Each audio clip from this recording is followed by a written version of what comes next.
Hey everybody, it's Schwell here doing another quick video just to introduce you to my newest addition to my collection. As you guys saw a couple of weeks ago, I did an interview with Scavenger, a local airsofter here, and he's known pretty much by everybody. Well, he purchased a gun that I had my eye on, the G&P Viper AEG.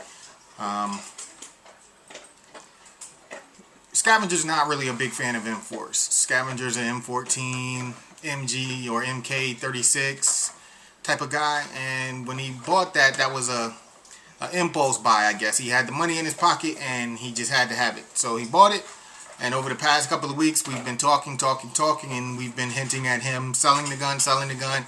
And like I said, I really wanted the gun. It was going to be my next purchase. It was the only one that they had in the store at Airsoft Barracks.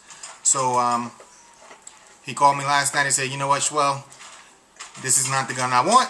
It's yours. We'll make it happen. You give me the money that I paid for it. Blah, blah, blah, yada, yada, yada. Long story short, I am now the owner of a G&P Viper.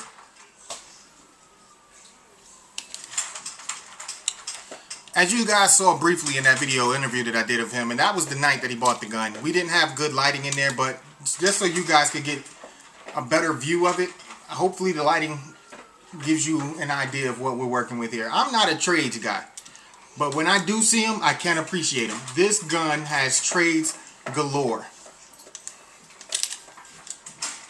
This is a very pretty AEG externally. Full metal with the exception of the stock, the grip, and the foregrip.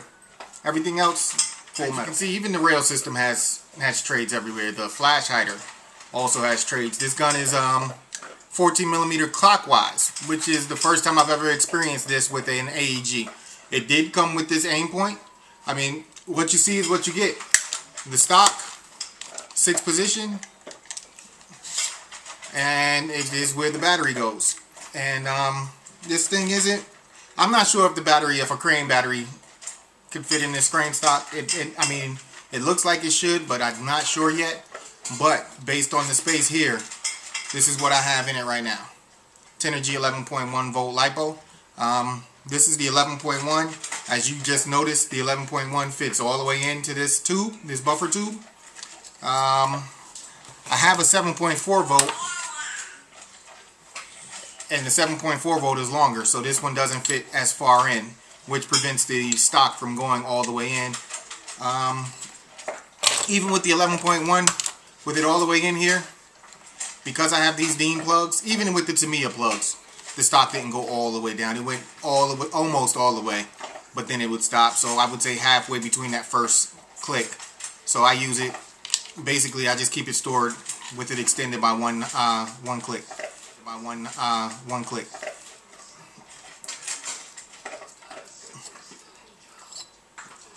But externally, one of the most beautiful guns I've ever, AEGs that I've ever held.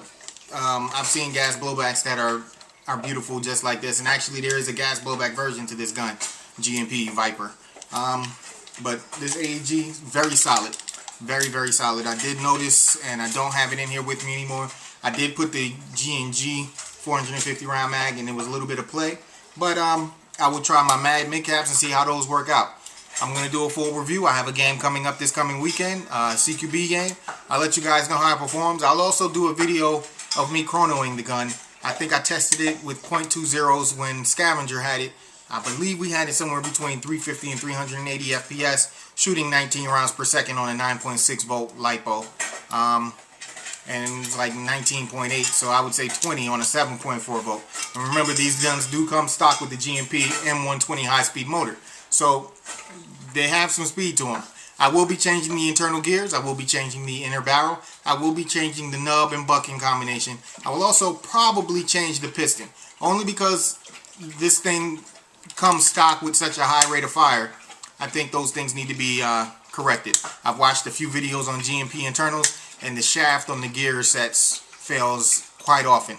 So once this fails, I will do a complete rebuild, and I will also do a video of that. I know I keep promising you guys reviews, builds, modifications, all types of stuff, but being a stay-at-home dad with a 5-month-old baby, it is hard to get video time in. So my videos may be coming farther and fewer in between. So hopefully I can keep you guys up to speed on things, and hopefully I can keep doing what I do. But this is Schwell. I hope you're out there having fun, being safe, and also being responsible.